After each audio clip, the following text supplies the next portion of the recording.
Inside the Magic, show number 492 for September 7th, 2014. Attention Autopia drivers.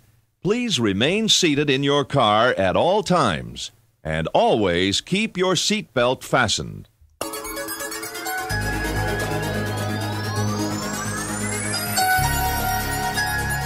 It is Sunday, September 7th, 2014. This is show 492 of Inside the Magic, and as always, I am your host, Ricky Briganti, with another great show packed with plenty of Disney fun and a whole lot more theme park news and all that good stuff. Before we get to all of it, I invite you to visit our website at InsideTheMagic.net. There you can find all of our podcasts, videos, photos, news, articles, and plenty more. And if you ever have any news, tips, questions, comments, or anything at all that you want to send in, you can always do that by sending me an email at ricky@InsideTheMagic.net, or you can call and leave a message at 407-494-4ITM. That's 4486. And now, let's get on with the show.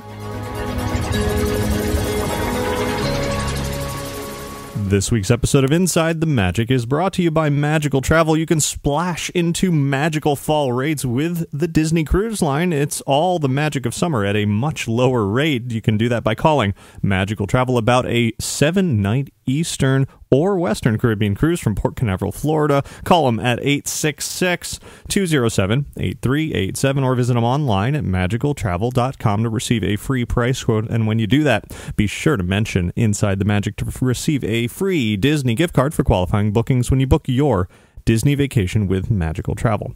And thanks very much to Aaron Stoff, or Stow, for your donation this week. Much appreciated. Of course, I say thank you to everybody who contributes to the show, whether it's by donating or clicking through any of the affiliate links on our website, Amazon Shopping, and the rest of it. It all supports what I do here, and I thank you so much.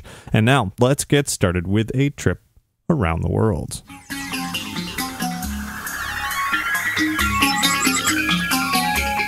Normally, we start off the show with some theme park news. This week, all the big news came out of television and movies and all that good stuff.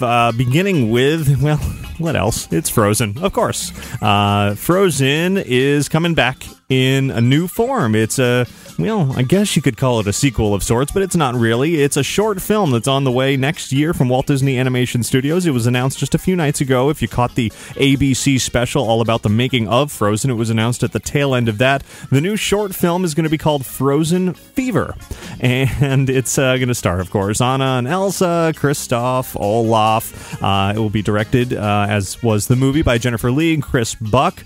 Frozen Fever is also going to feature an all-new original song from the same songwriting duo from the original Frozen, Robert Lopez and Kristen Anderson Lopez. And the story of Frozen Fever is going to be that it's Anna's birthday and that Elsa and Kristoff are determined to give her the best celebration ever, but Elsa's icy powers may put more than just the party at risk. And yes, I totally just read that. It's their official description of the short film. So yeah, Elsa's powers going crazy all over again. So that will be debuting in spring 2015. That ABC special also included a sneak peek at Big Hero 6, which was, I believe, the same clip that I saw over at San Diego Comic-Con, which was great, and a little bit of a sneak peek that's been going around online as well at the upcoming Once Upon a Time episodes that will be featuring Frozen, and that debuts just a few weeks from now, also on ABC.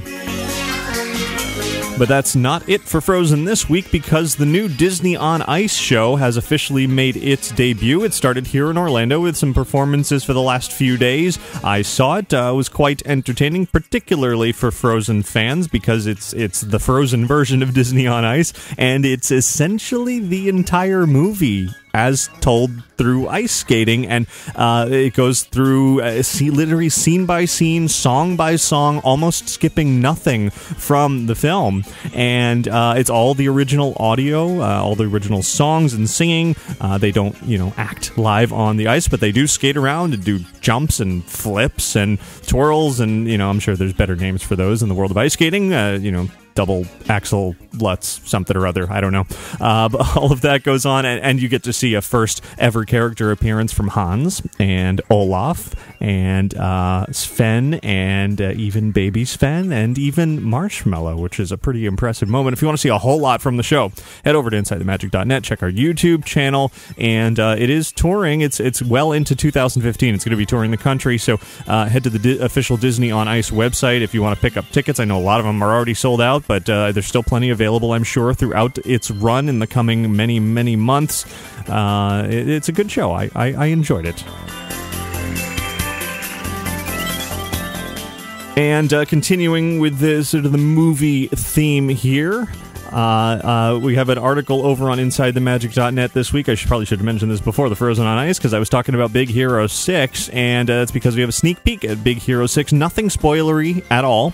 This is basically a few weeks ago, I sent somebody out in California, a reporter, to go to the Walt Disney Studios for a very special early preview of Big Hero 6. Mike had a chance to see quite a lot of the movie, saw a lot of the behind the scenes, got to talk with the creators of the film, and wrote up a fantastic article about all of the new technologies and advancements in animation that are going into Big Hero 6. Again, not really spoilery at all, so don't worry about that. You can head over to our website to read that. It's a really, really excellent article.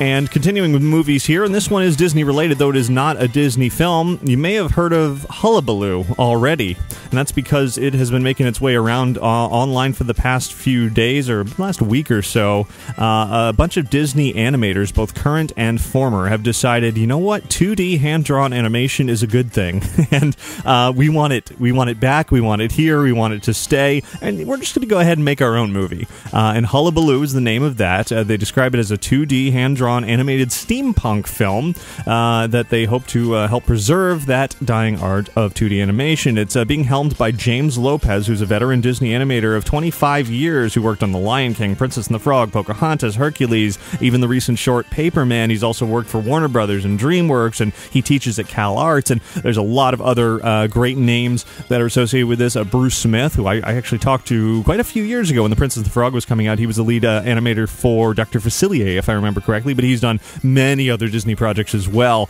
There's a little bit of a preview on the Hullabaloo Indiegogo fundraising effort, and they were looking for just $80,000 to try to get this in motion, and up until a few minutes ago, I think it was at $222,000. It's just going crazy, and it still has like 20-something days left. So they've raised well into enough money to produce not only a first short film, but a second short film. They're looking at even doing a third one, and then their hopes are someday to make this into an actual feature-length movie or a web series or something like that. The art style is great, so head over to our website and check out Hullabaloo, and they've got time to contribute if you want to see this go even further. It's a great project.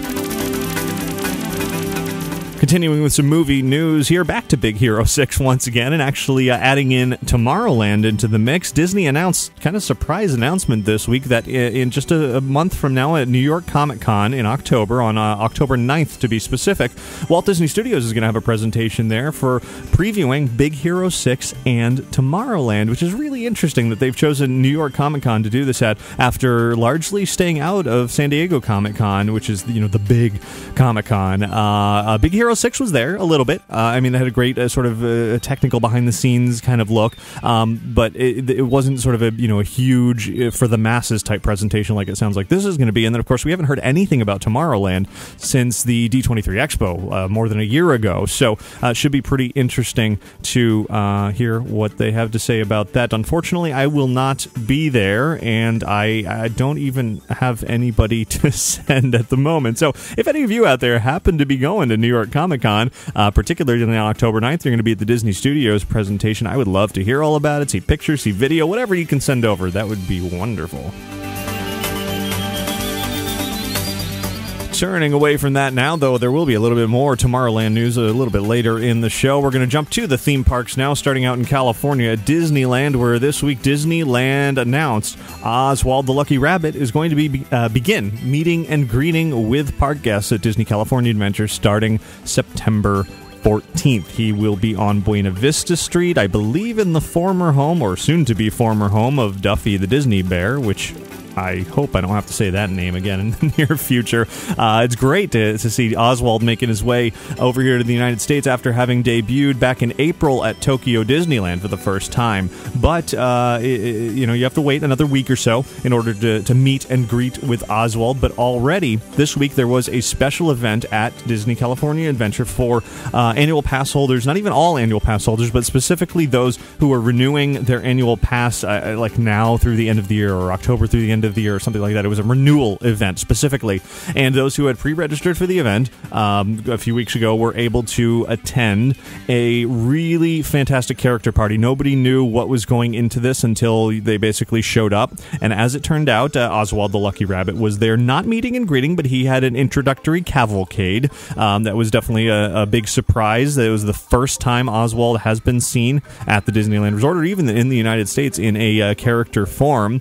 And in addition to that, they had a great assortment of Disney afternoon characters: Darkwing Duck, Launchpad McQuack, Chippendale Rescue Rangers, and a wide assortment of other characters as well. Really a big surprise. A lot of people were jealous. I'm jealous, but a lot of local annual pass holders were jealous. Those who couldn't be there, who didn't either know about it or weren't falling into that proper time frame for the pass renewal in order to get there. But those who were there had a lot of fun. I got some video and photos came in that you can see over at InsideTheMagic.net and on our YouTube channel. But here, let me play a little clip of what it sounded like as Oswald the Lucky Rabbit cavalcaded his way into a Disneyland park for the first time. Ladies and gentlemen, boys and girls, please join us in welcoming a special Disney friend, Oswald the Lucky Rabbit.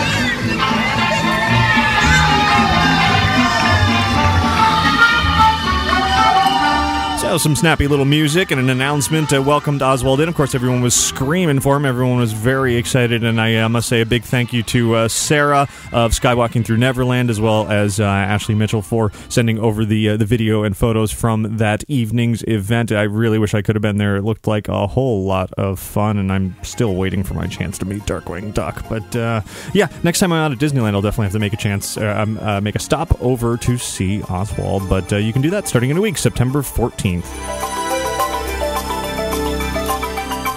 And now, believe it or not, Halloween season is already here. According to Walt Disney World, the first Mickey's Not So Scary Halloween party has already taken place. In fact, it was just about a week ago, September 1st. And there are definitely some changes this year. Nothing huge and major, but Wreck-It Ralph and Vanellope Von Schweetz have been added to the parade. There's some different... Well, I guess there could be one thing that's considered a major change this time around. The Villains Mix and Mingle is not so much the Villains Mix and Mingle anymore. It's more of the watch the villains on a stage, and then they'll tell you to go elsewhere in the park to mingle instead of mingling right there. And then if you really want to see the cool characters, you got to pay $100 extra to go into Cinderella Castle for their special Villains Soiree, which some of the characters come out and they mingle with you by your table as you snack on some cheeses and salami and desserts, and listen to them really poorly sing some songs, and then it's over.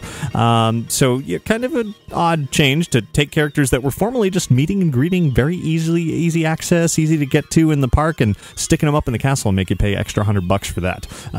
As you might imagine, not everybody is completely thrilled with that idea, but if you have the extra money lying around, then it's a good way to get a lot more time and sort of a private, almost, meet and greet with these characters, which is interesting and different in that way, I guess. So that's a little bit from Not So Scary. You can see much more from that party over on our website and our YouTube channel. We played with the little Instagram new app called Hyperlapse and shot a version of the Happy Hallowishes fireworks that you can see in under a minute, the entire show, which is kind of fun to see those fireworks going at a bazillion miles an hour. So go check that video out and plenty more over on our YouTube channel. Continuing with a bit of Halloween news here, moving away from Disney, however, to Halloween Horror Nights. For those of you who are fans of the show Face Off, this coming Tuesday night is going to be Halloween Horror Nights night on Face Off, where both creative directors from both coasts, John Murdy from Hollywood and Mike Aiello from out here in Orlando, are going to be on the show doing something. We don't know yet exactly, but apparently it's going to be, scary, horror-y, bloody, who knows? So we'll see about that soon. Sooner than that, however, tomorrow night, September 8th, is Orlando's big Halloween Horror Nights press preview. That, of course, I will be there, and I'll be thrilled about it. I'll be posting all about that, both on Inside the Magic and Outside the Magic this year, and so you can see that coming up. Probably going to have another fun video walkthrough of one of the houses, lots of makeup, lots of costumes, interviews, all that good stuff. So stay tuned for that. And while we're talking about stuff outside the world of Disney, it's worth mentioning that down in Tampa at Busch Gardens, finally, Falcon's Fury has officially opened. The 335-foot drop tower is now officially open. I will be going out there just a couple of days from now to finally ride it. After so many months of anticipation, I'm looking forward to seeing what that is like. Now let's jump overseas to Tokyo Disneyland, where the classic Jungle Cruise experience has gotten quite a high-tech facelift as becoming Jungle Cruise Wildlife Expeditions. It does not officially debut for, well, it's pretty much there. It's another day or two or so, but it has already soft opened, so it's essentially debuted, and the videos have popped up on YouTube naturally. I included a couple over on our website, and you can see both by night and day what has changed in the attraction, particularly by night, is where a lot of the experience is different. There's some great special effects and projections and lighting and music and a lot of stuff that has never been part of the Jungle Cruise before. So pretty interesting. It's definitely worth checking out, and maybe we'll get those same upgrades this year. While I'm talking about the Jungle Cruise, however, this year out here in Orlando, I'm not sure about California, but at least out here in Orlando, we are getting the Jingle Cruise once again. The sort of holiday version of the attraction. It wasn't that much to look at last time. A couple of Christmas jokes, a little bit of lights, and that's about it. So maybe this year they'll add even more to it. We'll see. But it is coming back. And to wrap up the news this week is the most amusing story of the week. You might know the electronic dance music EDM artist Dead Mouse, or Dead Mao 5. I know it's Dead Mouse, but anyway, the guy with the big mouse head. It kind of, sort of, maybe not really looks like Mickey Mouse, except with bigger ears and a big goofy smile and these like crazy dead-looking eyes. Well, I guess despite using that look, that icon, for so many years, about 10 years now, he finally recently decided he wanted to trademark it, and Disney wasn't too thrilled with that. They've filed a claim or a suit against him, saying, no, you can't trademark that. It's too much like Mickey Mouse. And he fired back with his own cease and desist at Disney, saying, yeah, but you know what? You didn't ask my permission to use my music in your remix videos starring Mickey Mouse that you put up on YouTube. An interesting little battle there. It'll be fun to watch how that plays out in the coming weeks. And that'll do it for your news from around the world this week.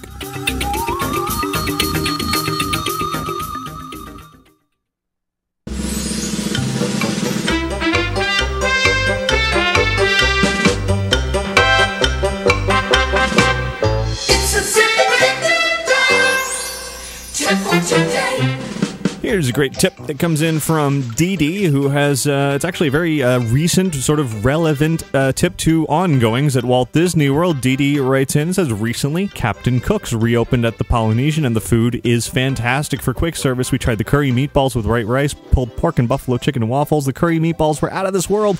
My party of 3 were literally fighting over one order. Chicken and waffles were not too spicy, and the waffles were very similar to the Belgian waffles served at Food and Wine. I was not a huge fan of the pork sandwich. It's dry and not enough pork for the sides of the bun.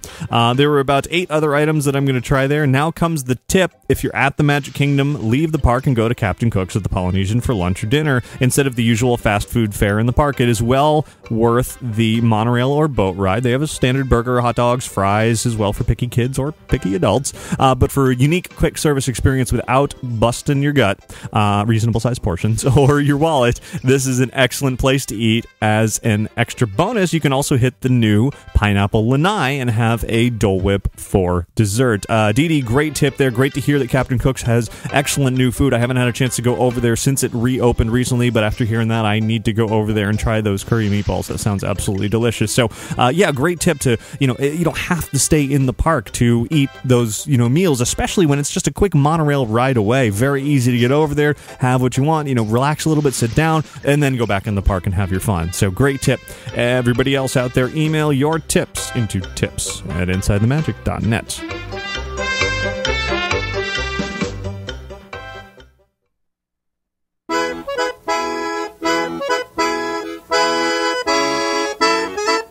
Some pretty exciting news came out this week regarding D23's upcoming event, Destination D Attraction Rewind, that'll take place out here at Walt Disney World, at Disney's Contemporary Resort, toward the end of November. And I wanted to find out more not only about the new news, but also the event in general. So this week, I welcome a very special guest. D23's Jeffrey Epstein is here to talk all about this exciting event.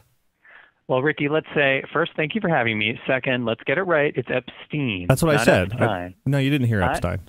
Oh, okay. Clearly, sorry. Clearly my bad. Jeffrey Epstein is here. Sorry about that.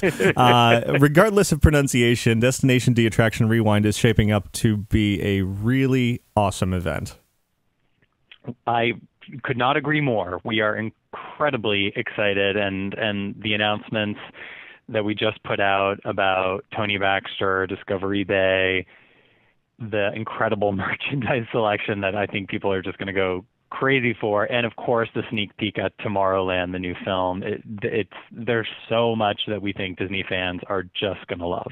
I've loved the past Destination D events. There's been a lot of really unique opportunities for some fun entertainment, some great presentations, but this time it seems like you're trying to tap into sort of this nostalgic thing that's inside every Disney fan, that, you know, there's all these attractions that have gone away and everyone's like, no, I wish they were back. And so now for one weekend, it seems like you're bringing them back just a little bit.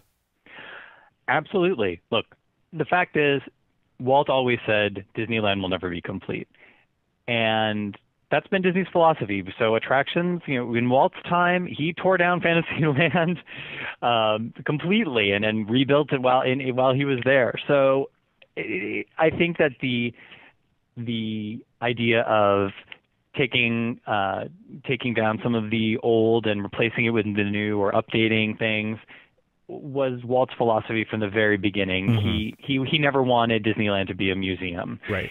And while obviously we appreciate that, we know the fans also love some of those attractions that are gone, or maybe never had a chance to experience them. So this was a really terrific opportunity to let the fans experience some of these attractions, relive some of the attractions, share in those moments with people who care about it just as much as them, as well as working with our partners at Imagineering to show how those attractions of the past, you know, as well as certainly our cinematic history, has influenced a lot of the things of today and tomorrow, which is very important. There's so much influence in today's attractions and the attractions that are yet to be, that really are rooted in the past, which we thought was really important to talk about.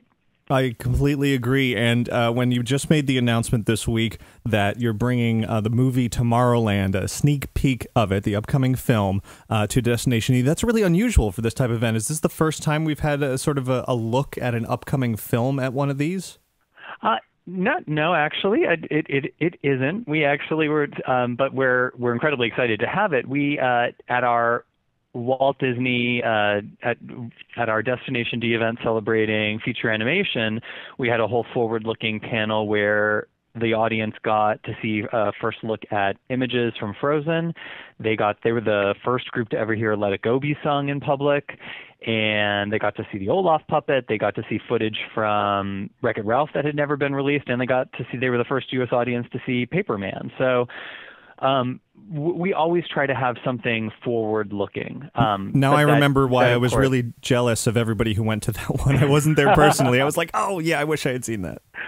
It was great, but to us, it's again about making that connection. And Tomorrowland is so perfect because not only is it a movie that I think Disney fans, as we know, are going to love, based on even the mystery box that was revealed right. a year and a half ago, but the fact that the creative team recreated portions of Disney's contributions to the World's Fair for the movie, being able to sort of show that side by side and really have them talk, and getting to have supervising art director Ramsey Avery there to talk about how do you rebuild the World's Fair Like that's to me is so cool and ties completely into us looking back as we look forward.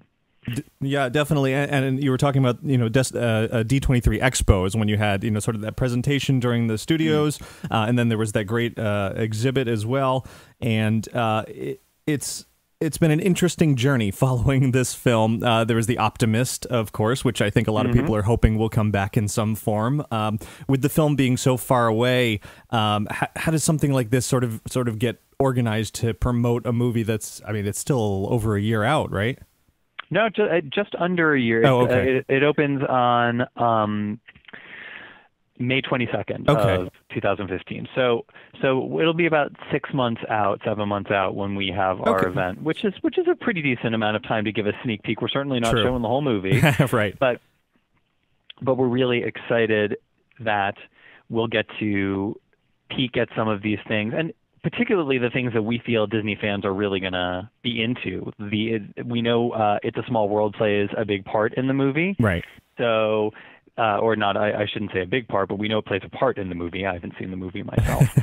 So I wish I had, but they're keeping that one tightly under wraps. Sure, yeah. So getting to share that and that sort of excitement and enthusiasm and again, that connection of the past and the present is just so cool. Ricky, that I am like one of the biggest Disney fans, and certainly a lot of the D23 staff is as well. So when this opportunity came up, we reached out to the studios. They know that the Disney fans, particularly the D23 members, are the most devoted and excited, so they knew that this was the right place to do something like this. Definitely. Now, on the flip side, we have Disney legend Tony Baxter coming for 2 presentations. That was also just announced this week. What can you tell me about his presentations? Well, Tony, of course, an Imagineering gem, and being able to have him come and do an entire panel rediscovering Discovery Bay is just going to be, I think, fantastic. Because obviously we know that while that land never came to be, so much of what he and the team created for that land has been incorporated all over the world in Disney parks. So that's really cool, being able to say, here were some of the original ideas and concepts and how it grew, and the idea that the people who dug Big Thunder, the Big Thunder mines, came across this whole new place. Like, what a great story that is. And then the extension of that being, well, that part didn't necessarily come to be, but here are all of the places like Tokyo Disney Sea and Disneyland Paris where we were able to bring to life so many of those elements of Discovery Bay in a new way, which is really cool. So having Tony there, he's always just, as you know, a fantastic presenter, hilarious, smart, sharp. So having him along with some other Disney legends, obviously Bob Gurr and Marty Sklar and Alice Davis and Bob Matheson and Charlie Ridgway, so many of them, as well as some of today's bright Imagineering stars like Gary Landrum and Jason Grant, Dave Minicello, Pam Rollins. They're all so fantastic. So being able to have them there as well to really look forward and backward is going to be really exciting. Yeah, I think it's nice to have sort of the whole range here. It is called Attraction Rewind, so there's a lot of looking to the past, but there's even, as you said, Dave Minicello's and Pam Rollins talking about Seven Dwarfs Mine Train, which is absolutely current, though dating back to, that big first feature animated film. So really spans all the years. But what I think a lot of fans are really, really looking forward to is the culmination of the weekend, the Pleasure Island Rewind event. Where did that idea come from? Well, okay, first, let's set everyone's expectations. We are not bringing everyone to Downtown Disney right. and reopening Mannequins and the Adventurers Club. There's a little bit of construction going on there. A little bit of construction. We are bringing elements of that. It is a celebration of that. We know a lot of our fans loved Pleasure Island, much like they loved, Adventure Through Inner Space and If You Had Wings. So what better way to end than with a New Year's celebration, much like they did at Pleasure Island. So it's going to be a really, really fun way to end the evening. I think people will have a lot of enjoyment. We're sort of bringing together the elements of several of the different clubs in what we hope people find a very cool way. But we certainly don't want people to think we are rebuilding the clubs for one night only. Right. But it is going to be awesome. We're really excited. And where did the idea come from? Well, we love Pleasure Island too, and we know that people loved to go there and celebrate the end of the day. So what better way to celebrate the end of a weekend than with a Pleasure Island celebration? And particularly, again, it's a really great example of Walt Disney philosophy. You take down old stuff, you build up new stuff, and some of the stuff that they're doing for Disney Springs, stuff that they revealed, stuff that they haven't revealed, is going to be really, really cool. And I feel like a great evolution of that space. So fun to celebrate the past while we look toward the present. I think in particular, fans are excited about, there's merchandise for the Adventurers Club, a great T-shirt that says Kungaloosh on the back. Can you give any hints at all as to what parts of the Adventurers Club we may be able to relive? No. We'll use our imaginations. If I did, I could, but I would have to kill you and all the podcast listeners. That's not going to work.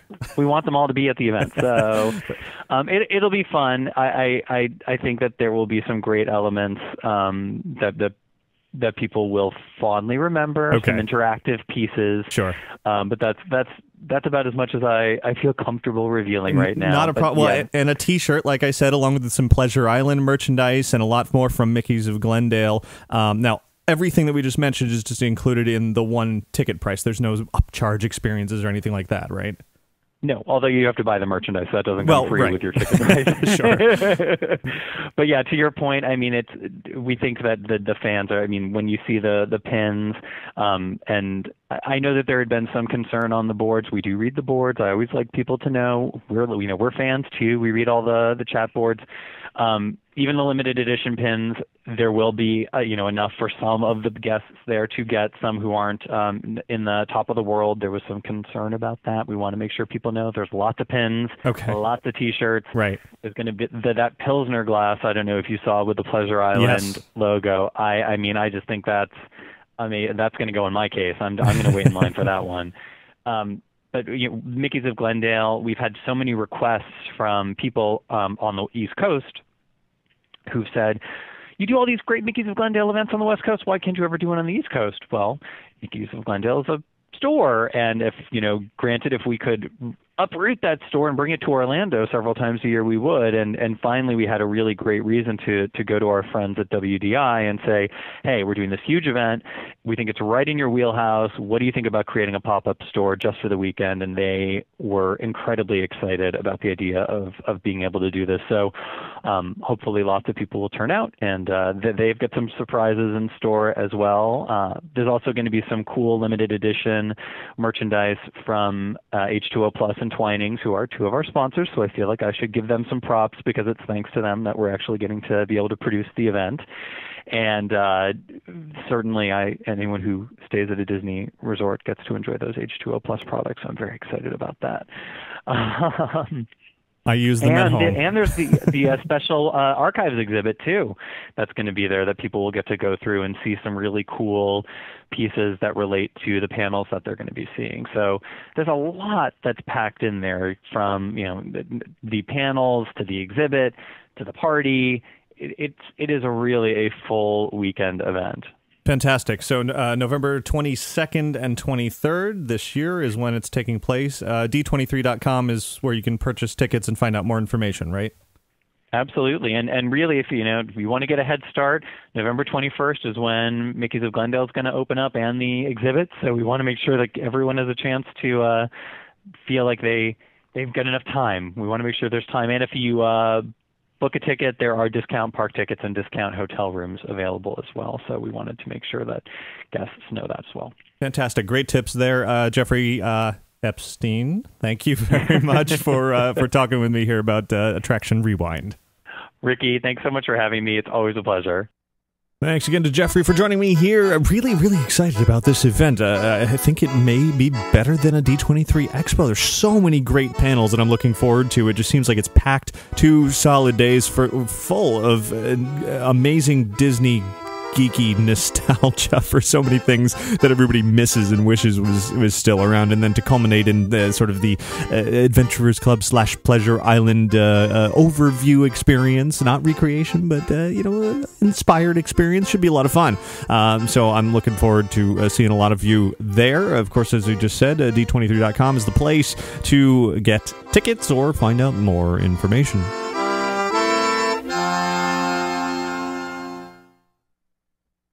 Hey, Ricky. Hi, Ricky. Hi, Ricky. Hey, Ricky. Hi, Ricky. Hi, Ricky. Hey, Ricky. Ricky, this is amazing. Ladies and gentlemen, boys and girls. Inside the Magic Listener Feedback.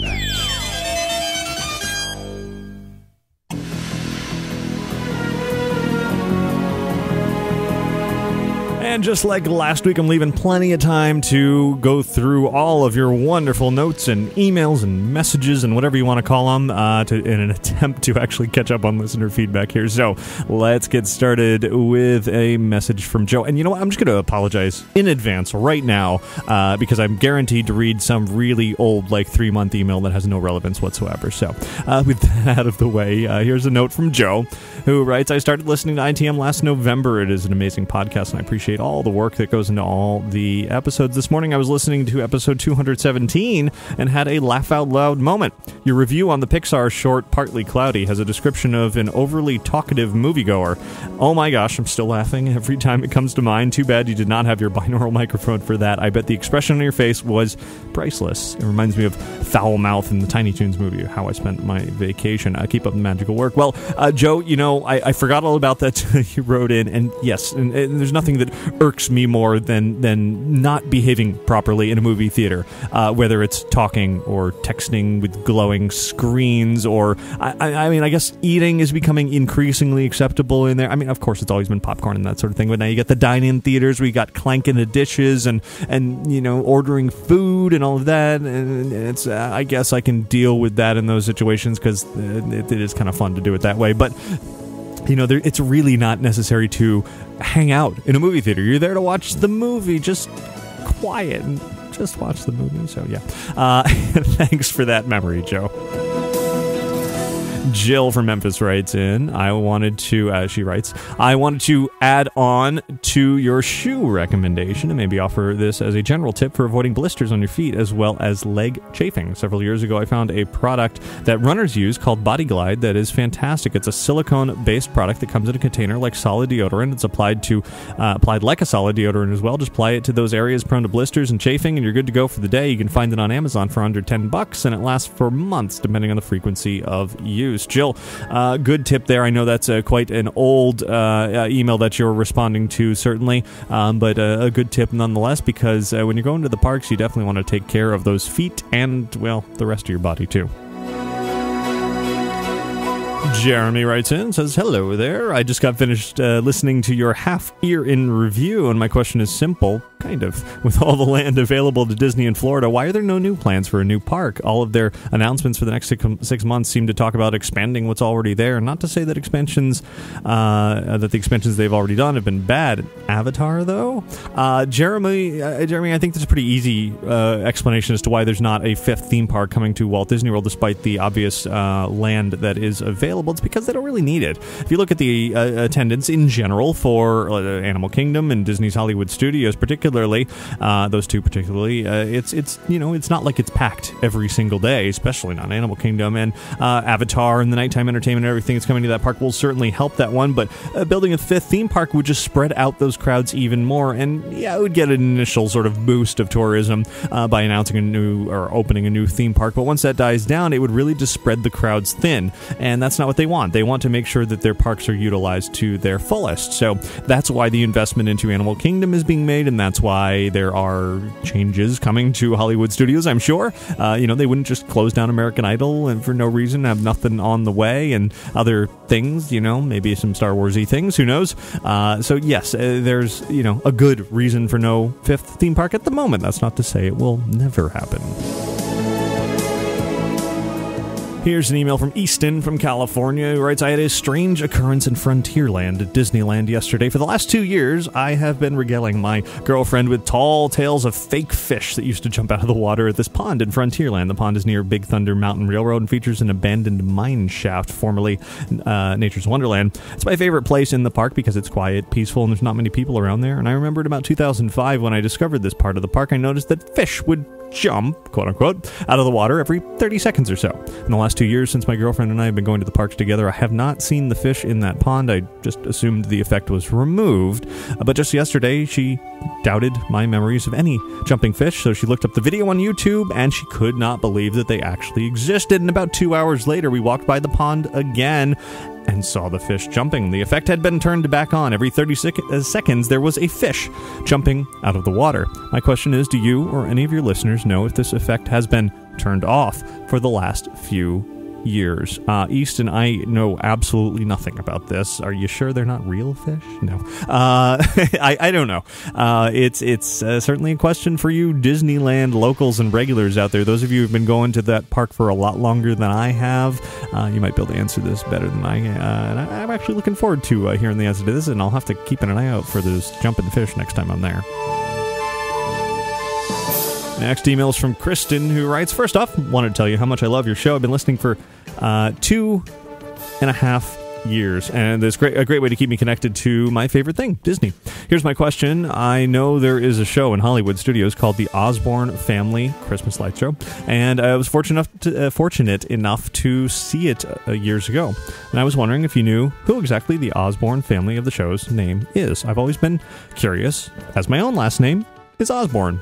And it's spelled the same way and everything. If you know, I would love to find out the answer. Well, yes, indeed, I do. It's named after a family from Arkansas whose light spectacular was originally at their own home. And eventually Disney sort of swooped in, and it was moved over to Hollywood Studios to kind of cut a long story short here. And but they kept the name. And unfortunately, Jennings Osborne, sort of head of the family, passed away just fairly recently, within the last couple of years. But that's where it came from. And I guess that answers that. Northeast Nate writes in and asks, writes, with Disney adding new tours, what tour would you like to see? I would like to see a behind-the-scenes tour of the Indiana Jones stunt show, maybe be able to walk on the set and hold the golden idol, touch the boulders, see how they do set up the pyro, and the Frozen takeover, with Frozen taking over Hollywood Studios. It reminds me of the old studios when the movie of the year was that summer's theme. I was in MGM when Aladdin came out, and there was a restaurant with the Cave of Wonders and a midday parade spitting camels. It's nice to see Hollywood Studios come back to its roots. Well, Nate, what tours would I like to see? You know, they do something at Disneyland called the Happiest Haunts Tour. It takes you around to all the spooky stuff around this time of year, and it's not really a behind-the-scenes tour so much as just a fun celebration of Haunted Mansion and Tower of Terror and that kind of thing with some added bonuses. I would like to see a variation of that out here, but with some behind-the-scenes sneak peeks. Well, not sneak peeks, but peeks behind the scenes, I guess, at looking at some of those attractions. That would be a lot of fun for this time of year. And likewise, around, sort of every sort of different time of year, it would be fun to see how those things happen. You know, maybe peek into holiday services around Christmas time and see what's going on there, or maybe an after-hours tour and watch them putting up some of the Christmas decorations. I don't know. I like the behind-the-scenes kind of stuff. So those are good for tours. And yeah, really interesting point there about Hollywood Studios / Disney MGM Studios. I hadn't really thought about the fact that Frozen, obviously the hot movie of the time, is currently being celebrated at Hollywood Studios, as you said, very much like old movies used to be promoted in that park. It really does kind of bring it back to being a movie park as opposed to a conglomeration of other stuff park. I would love to see the movie theme be more predominant in that park than it is. So, with Frozen, it's staying until the end of this month for now, and then it's going to end its run there, and then we'll move on to the next thing. Maybe there'll be a big push of I would like to see a bigger push of Big Hero 6 there than just a meet and greet. It'd be cool to have even more of that there. Next email comes in from Brian, who writes, I just want to offer my 2 cents regarding the question on a recent show about touring Walt Disney World for fans that already know quite a lot about the parks. As a lifelong railroad fan, last time I was out there, I jumped on the opportunity to enjoy the magic behind our steam trains tour. But you wouldn't need to be a huge rail fan to enjoy it. If you haven't been on the tour, happens in the mornings before the park opens, giving you a spectacular view of a completely deserted Main Street. I would almost go as far as to say it's worth the cost of admission simply for the opportunity to get photos of that. Then it takes you on one of the trains back to the roundhouse to show how the engines are run, maintained, fired up for the morning. The tour guide will go on with the stories detailing little-known facts about the locomotives and railroad, and it's all rather fascinating. It's much more in-depth on a single topic than I would imagine the other tours are, and for someone who already knows quite a lot, you're much more likely to learn something new. Brian, great tip there. Certainly one of the more unique tours, and that kind of ties into the last email as well, and definitely a good one to go on. Next email comes in from Keith, who writes, with Frozen now having such a strong presence in Disney's theme parks and having characters appear in ABC's Once Upon a Time next season, when do you think America will reach the saturation point with the film? Well, Keith, at least not till spring 2015 when the next short film comes out, and then the Broadway show after that. And I think as a whole, it's not even close. I think Frozen Mania continues to be just as big as it ever has been. Maybe those of us who pay really, really close attention to Disney and Disney news and all of that entertainment and watch every little Disney thing, we're like, okay, we've heard Frozen now 100 million times about everything. But those who are much more casually going about it, they enjoy the movie, they enjoy the soundtrack, and they're excited to hear kind of the announcements and then the, a TV special and the occasional something. It's much less, they're much less inundated with it constantly on a daily basis than those of us who are constantly paying attention to everything. So I certainly think Disney has seized the opportunity to capture the world's attention on one of their most popular things in many, many, many years, and there's no reason why they should I really don't want to say it, there's no reason why they should let it go while it is still so incredibly popular. So to answer your question directly, not anytime soon. I think Frozen Fever, as the short film is called, is going to be around for quite a long time. Ginger from Nevada writes in and says, thank you so much for your awesome podcast. After listening to a few of your episodes in 2013, I purchased a 4-day Disney package for my husband's birthday gift. We had a fabulous time. Your tips are so wonderful. It was the first time I'd been to Disneyland since the 1970s. Have you heard of any whispers of whether Disneyland will be offering any special events or shows, etc., during the Star Wars Celebrations event in April of next year? With thousands of Star Wars fans and their mad money storming the area, I would think they might be considering something to lure us to from the convention center. I know Disney also has rules about wearing costumes into the park. Maybe that will be different during the celebration. Anyway, it's a big event coming to Anaheim. Thought might be something noteworthy for your podcast. Ginger, yes, absolutely. Star Wars Celebration is going to be a huge event for Anaheim. It was out here in Orlando the last couple of years. Disney sort of did a tack-on extra ticketed event a couple years ago when Star Tours, the original, was closing and, going to be transitioning to Star Tours 2.0. They did their last tour to Endor event, which coincided with the Star Wars Celebration. It was a nighttime event, so you didn't have to miss any of the convention. You could go over to Disney's Hollywood Studios and catch this extra bit of entertainment after the convention. So I could see Disneyland potentially doing something like that. I doubt they would want to draw anybody away from the convention during the day. That wouldn't make any sense. They want everybody to be at the convention, and certainly Disney will do something at the convention, no doubt, as they have out here in Orlando, talking about merchandise and Star Tours and things like that. I'm sure they'll, very well may even have something about the parks that we don't know about yet. Who knows? So I do think there will be some kind of a tie-in there, but what that is exactly, I don't know, but it's definitely a huge event. I'm going to be coming out for it for sure. I had a blast at the last couple out here in Orlando, and we will be interested to see exactly how similar, how different, and how exciting it is with Episode 7 on the way. So that's a pretty exciting event for next year. Next email is from Justin, who writes, been listening to the show for a while, and it quickly became a must-listen each and every week, but I have a question involving magic bands. Last time I was at Disney World, I only got a card, while my friends got the Disney bands since they were staying at a Disney hotel. Each time I see you post pictures of the limited edition ones, I always seem to want one. Is there a way to get a regular one without going to Disney World and link it up to your My Disney experience? Are there other ways to get a limited edition one besides being at the parks? Justin, good question, and I believe the rule is supposed to be that you do have to link it to your account there in the park. They don't want people buying up a ton of those and then selling them on eBay and that sort of thing, so they are requiring you on the spot when you buy it to link it up. With that said, I know I've heard of cases where it's supposed to be that way and then people were able to buy them separately, but it's, the way it's supposed to be is with the limited edition ones, you have to be there and link it up.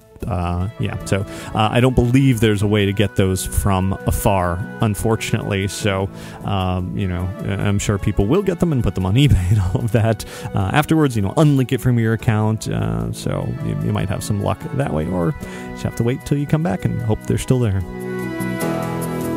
Next email is from Ed, who writes, Ed here from the IndieCast. Really enjoy the show. Being based in Australia, it's hard to know what is true or just wishful thinking, and I'm trying to lock down for my next episode whether the Stunt Spectacular is indeed closing at the end of the year to make way for Star Wars Land. Well, that rumor was going around for quite a while, though, American Idol obviously has now already closed, and as far as anyone knows, the Indiana Jones Stunt Show is not immediately on the chopping block. I wouldn't be surprised if it went away eventually, particularly if, Star Wars Land is on the way over there. It would certainly make sense, would fit into the Star Tours area very well. But no, in the immediate future, the cast members were told there, don't worry about it, your jobs are not in jeopardy at the moment. Next email is from Barrett from Anaheim, who writes, I will be going to Walt Disney World in the fall, and it is the first time I am the one doing all the planning, so I have two questions. I'm about to book my FastPass Plus reservations, and I was wondering, is there FastPass forgiveness? Meaning, if I have FastPass for 1:30, can I show up much later and still have my FastPass honored? Number two, I'm on a 6-day dining plan, and I've made reservations for the 5 of the 6 and hoping to wing it for the last one. Do you have any recommendations for a sit-down restaurant at a resort that doesn't usually require a reservation, preferably something in one of the parks? Well, to answer your first question, no, unfortunately, you can't really go outside your FastPass window anymore. It used to be that way years ago. Then even with the paper FastPasses leading up to FastPass Plus, they changed it so that wasn't the case anymore, and now it's really, really not the case. You have to stick within those windows or you're out of luck because it's all computerized, automated, that kind of thing. So if you tap against the machine and it doesn't come up properly, well, or doesn't let you in, that's the end of that.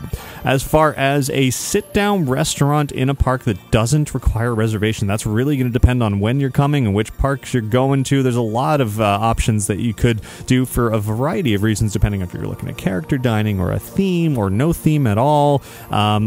Just off the top of my head, ones you can usually walk up without too long of a wait, as long as it's not one of the super busy times of year. Let me see if I can suggest one in each of the parks. A Beer Guest is definitely out at the Magic Kingdom. You used to be able to wait on the bridge, and if you wanted to wait long enough, you could get some lunch there. But now they've started integrating FastPass into that as well, which makes it even more difficult to get into that restaurant unless you have that reservation, in which case it makes it a lot easier to get into the restaurant. But so for Magic Kingdom, there's not a lot of sit-down dining in there. There's the Plaza restaurant, there's Tony's. You could go to those, but, I don't know that I would really recommend a whole lot there over the other parks. At Epcot, there's certainly a bazillion restaurants all the way around the World Showcase, and I have a lot of favorites there. And usually at lunchtime, it's not too bad to get into most of those. And then there's a lot of great smaller ones that are good as well. So kind of Epcot in general is a good suggestion for that sort of thing. You're bound to be able to hop around the World Showcase and eventually find something that you like without too much of a wait, or any wait at all for that matter. At Hollywood Studios, the Sci-Fi Dine-In usually has a little bit of a wait, but you can get in pretty well without a reservation. Same goes for the Brown Derby. It really does depend on the crowd level. And then over at Animal Kingdom, sometimes you can get lucky with Yak and Yeti, not have too long of a wait there. It's a pretty good restaurant as well. So there's just some suggestions off the top of my head. There's certainly many, many more.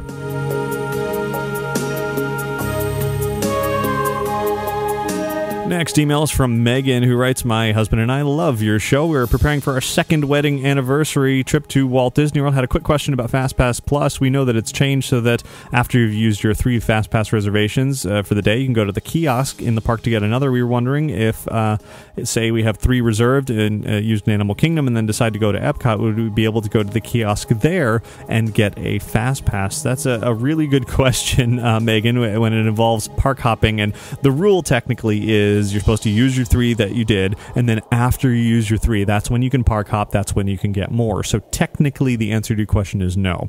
But I have a feeling if you just decide to skip that park altogether, and when you go to the other park you let them know that you're just simply not going to use any of those, then you can make your changes as needed. You can also go on the app and make your changes to your 3. It's kind of confusing. There's a difference between changing fast passes and getting new fast passes, and that's where it gets a little different. You can certainly change yours at any time leading up to that, and then you'll be able to get for whatever park you want. You just, if you're doing one park and then a different park in one day, and that's when the rules start to apply. So I guess in short, don't use any of them and just change them, and you should be fine. Was that incredibly confusing? I think it was, and really it kind of is. So yeah, that's unfortunate. All right, a couple of more emails and we'll wrap this up. Mike writes in and says, I know you've been busy. Every podcaster I've ever met says that guy puts in the work. So I'll keep it brief. I'm debating on a trip to Diagon Alley. I have it down to 2 dates in September or October. And here's the what I was hoping you could help me with. I'm assuming early September will be slower than October. Will the September weather be so as to make it very uncomfortable, basically crowds, or comfort? Or can early October be about the same as weather goes? Well, Mike, you certainly have to consider something for October. For Halloween Horror Nights time, the park hours are shorter, and Diagon Alley is not open during Horror Nights, so that's one thing that it's kind of a weird thing. Like, it'll draw crowds because of Horror Nights, because people want to go there during the day, but then again, it also turns away crowds because people want to avoid the Horror Nights stuff. So it's a really weird mix of things, and October can be just as hot as the summer sometimes. We don't seem to be getting any cool weather at all so far. I mean, here we are in early September, and it's still really, really hot out in the 90s and humid and gross outside, and I don't see it cooling off anytime soon. So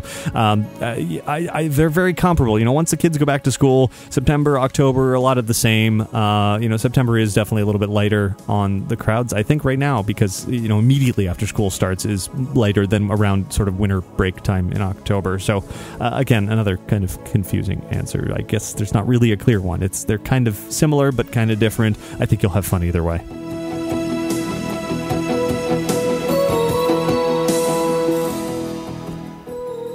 And actually, that's about it. I think that'll do it for listener feedback this week.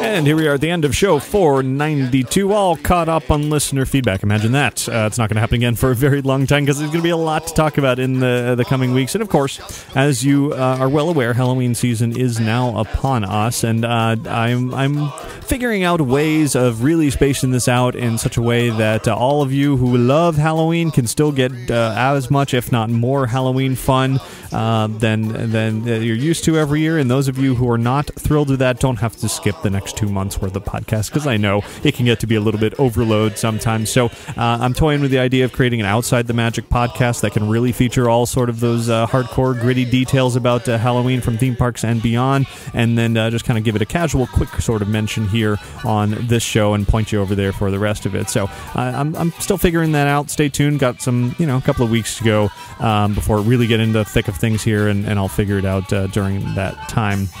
So stay tuned, follow on Twitter and Facebook and on the website for any announcements that may be made with regards to all of that. With that said, I do want to thank Magical Travel for sponsoring this week's episode of Inside the Magic. You can find out more about their services by visiting magicaltravel.com. And, our website, between episodes of this show, insidethemagic.net. That is where you'll find all of the latest Disney and theme park fun all of the time. And there's where you'll find links to follow us on Twitter, Facebook, and YouTube as well. Got a lot of really, really exciting things coming up. Not only the Radley Haunted House that I've been going on and on about because we've been working really hard on that down in St. Petersburg, Florida. My first sort of real haunted attraction that I've been heavily involved with. I've got a lot of really exciting things to share in the very near future about that over at radleyhaunt.com, so stay tuned for those of you interested in that. Some exciting, we'll just kind of leave it at that. I don't want to give too much away just yet, but soon. But even beyond that, a lot of other fun Inside the Magic things I've been working on that we've never really done before, so I'll just leave that as a very general teaser for things to come. So absolutely thanks to all of you for listening each and every week to this show, and please do have a magical week. Bye. Shining at the end of every day, there's a great big beautiful tomorrow, just a dream away.